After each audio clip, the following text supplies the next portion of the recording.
experience ko talaga napakahirap ng sitwasyon na ganyan. Mabuti nga talaga ako, talagang naging mindset ko talaga dyan is mag-ipon. Kasi ang daming business ko na clearing na malulugi ako ng matangay yung ilang lamisa ko, ilang upuan ko, ilang payong ko. Tapos yung mga paninda ko na binili ko, kaluluto lang, nagkatapon-tapon. Hindi mo naman pwedeng pulutin yan ulit. Tapos i-serve mo sa mga customer. Bigyan ka na ng 30,000 pesos. Ay, maraming salamat! Tama, upo. Sabi ko nga talaga, si Madam talaga ulo. Medyo masikreto kasi. Madam, Bigyan kita ng 30,000. Harap ka na. Alam mo, Madam, nagjo-joke lang talaga ako, pero gusto ko akin na ito. 5, 6, 7, 8, 9, 10. Para sa 100 lang kakain na, libre ko na. Ayan! Palakpakan naman natin. Isang example lamang na tayong mga Pilipino ay walang pinipiling dapat tulungan. Kundi dapat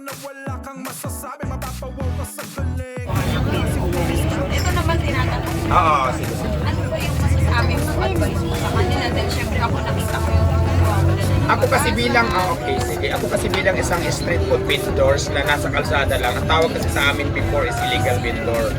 So ngayon, napakahirap ng buhay ng isang vendor na basta na lang kiniklearing. Kasi ako talaga, maraming business talaga na lumaban sa mga clearing operation.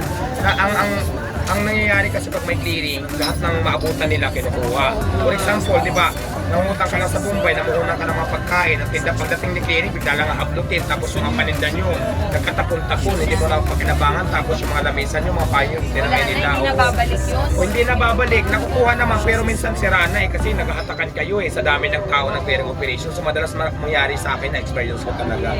So kailangan talaga natin siguro, mayroon isang tao talaga na sumuporta sa mga vendor talaga na nakaupo sa gobyerno na lumalaban naman ang patas na pamamaraan. Kasi napakahirap po bilang isang vendor yung naranasan ko. Hanggang ngayon naman ngayon kasi on process pa lang yung permit natin. So pero magkakaroon na tayo soon. So napakahirap talaga. Sana naman yung mga taong lumalaban ng patas na pamamaraan katulad ng mga vendor na nagsusumika para makahon sa buhay.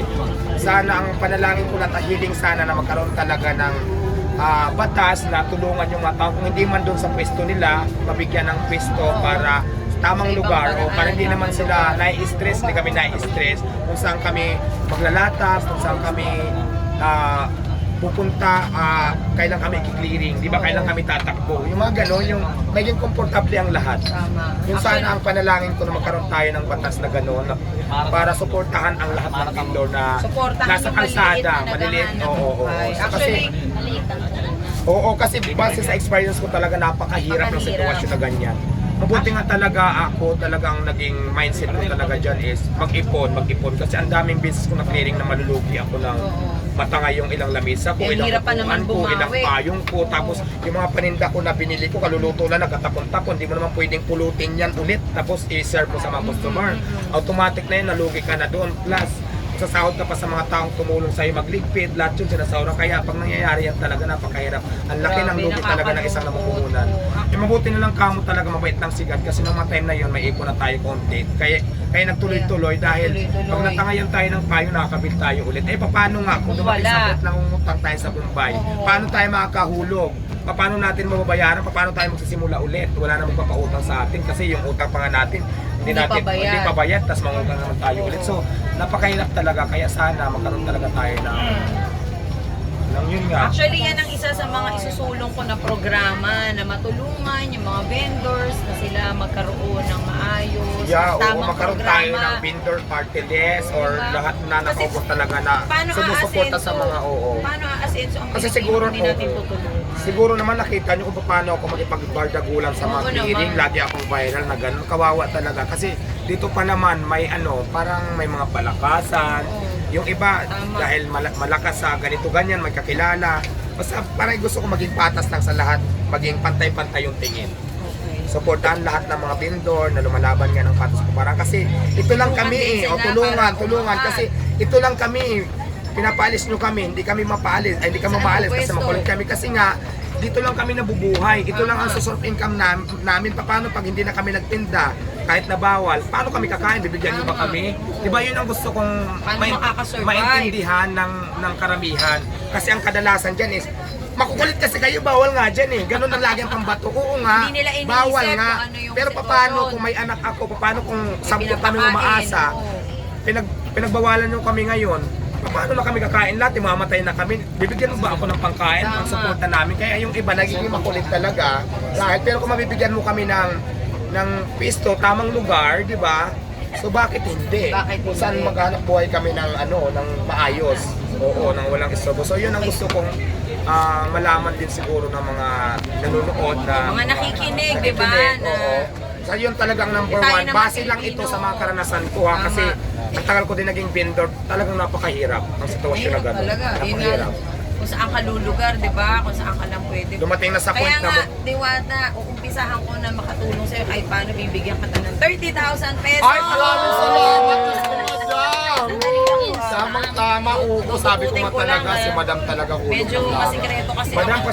Madam, Bibigyan kita ng 30,000, harap alam mo, ka na.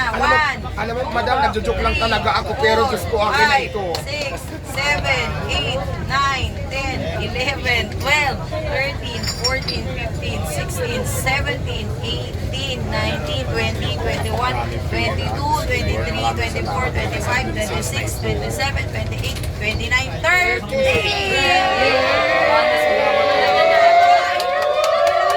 Bilang example lamang na tayong mga Pilipino ay walang pinipiling dapat tulungan. Kundi dapat pag nakita natin na nagsisikap, tulungan natin. Dahil ito lang yung paraan para lahat tayong makaangat.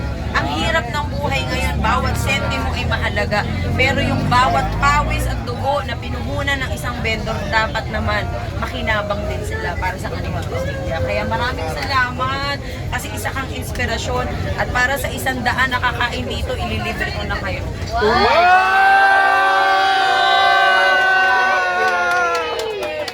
Maraming salamat din sa iyo, Madam. Katagbibiro lang talaga ako kanina mangungutang ako. Pero alam ko naman marami kang pera. Tatanggapin ko na din. Maraming salamat talaga. Sa 30,000 talaga.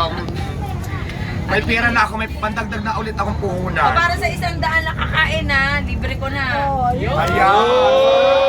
Kaya palagpakan naman natin si Madam. Maraming salamat sa iyo, Madam. Pero syempre walang imposible, di ba sabi mo nga? Basta Diba? nagsisikap. Kaya yun ang sinasabi ko na dapat magtulungan tayo, wag maghilaan. Si Madam tinulungan ako. Sana ganun din kayo. Tulungan nyo din yung iba, kapwa natin na talaga lumalaban naman ang patas sa pamamaraan. Diba? At syempre lahat ng mga vendors gusto ko rin tulungan. Oo, madam, Huwag kayo maraming mag-alala, magbibigay po ko ng oras para makausap ko kayo at isa ko sa paraan ko po.